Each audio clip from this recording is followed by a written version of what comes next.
So then the lawsuits happened. Yes. There were, I think, like 26 lawsuits were filed. There was a lot, man. There was a lot of lawsuits. There was a lot, man. Even, you know what? And it was even a criminal charges. Oh, really? In one county, like really small, you know. Like, They try to put you in jail. Yeah, it's crazy. Like, well, what's up? You know, but you know, class action lawsuit. Yeah. You know, it's attorneys getting together. They want to get paper. Yeah. So I remember there was a settlement at one point where Arista agreed not for a refund, That's right. but as a credit for anyone who bought a Milli Vanilli album and single. What? And held on to their ticket stub. Okay, right, yeah, and went to a Milli Vanilli show. They could get a credit for a future Arista release. They can get $3 off a CD, $2 off a tape, Oh man. and $1 off a single. Now, it was estimated that the loss to the label was like $25 million, but how many people really cashed in on this? I don't know how many. I don't know exactly, but it's not compared to what they made. Like that was. It sounds like one of these settlements that ultimately don't cost the label anything. No. It just sounds good on paper. It sounds like they're sorry and whatever. It. Because, but ultimately, no one's really going to do this. It's not even a refund. And those lawsuits were like, oh, my son can't sleep anymore. Oh, he's so sad. You know, and you're like, what? And people got refunds on concerts as well? That I don't know. Yeah, but I know that was part of one of the lawsuits. That's part of so that. forth. Yeah. But you know, I really kept myself away from. I was just paying my attorneys over and over every again. month, over and over, to be like get him, because you know they were attacking the label, but they were suing us directly as well. You know, so it was like, so you got to pay all these lawyers' fees. Yeah. It was, Right. It was hard. Now, at this point, people started to turn against Frank. People started to turn against Frank as well. Yeah. And Frank started to sort of fire back. Yeah. I think one of the things that Frank said was, I have never heard such bad singers. They wanted to sing, they wanted to write songs, it never happened.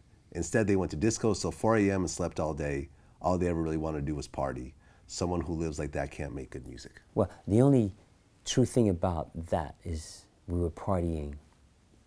That's clear. Yeah. As far as him giving us an opportunity, if he had anything on tape or anything, he would have released that already. Right? We were never given the opportunity to do that. Ever. It was not even in the plan. It was not in his plan. The plan is, you guys are in front, the boys are in the back. That's it.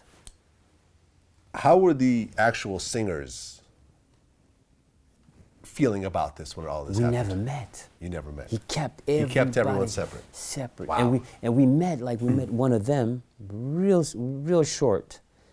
At this point, we knew like, yo, that must be the guy. That was Brad Howe, and we met shortly. But then he was like, no, these people can't hang out together, so make sure we schedule them at different times at the studio. Before all this happened, correct me if I'm wrong, but when albums came out, the vocalists and so forth weren't always credited on albums. Yeah. Is that correct? That's correct. So a year after this happened with you guys, CNC Music Factory put out a song called Make You Sweat. And they had this sexy, slim, black girl doing the vocals. Yep. And then we came to find out afterwards that she was not actually doing the vocals. It was a woman named Martha Wash, who was more of a heavy-set woman. That's who right. actually laid the vocals.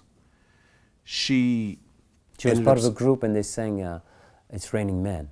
Right, exactly. And she was a very accomplished singer on her own, but I Yeah. guess they felt at the time that, wasn't the right image for this particular group. Like with you guys, Same. Very similar situation. Yeah.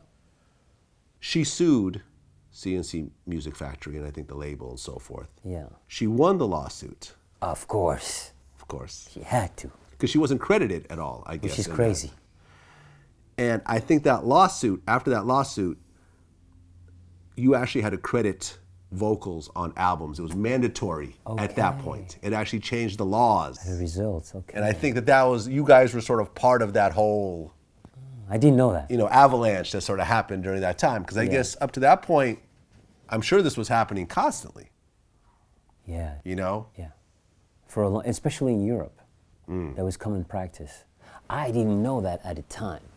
But when, you look at documentaries and you checked, like, oh, wow, they do, oh, wow. But major songs, and some people were never caught really. Yeah. After years, they just mentioned it. Yeah. We talked about it.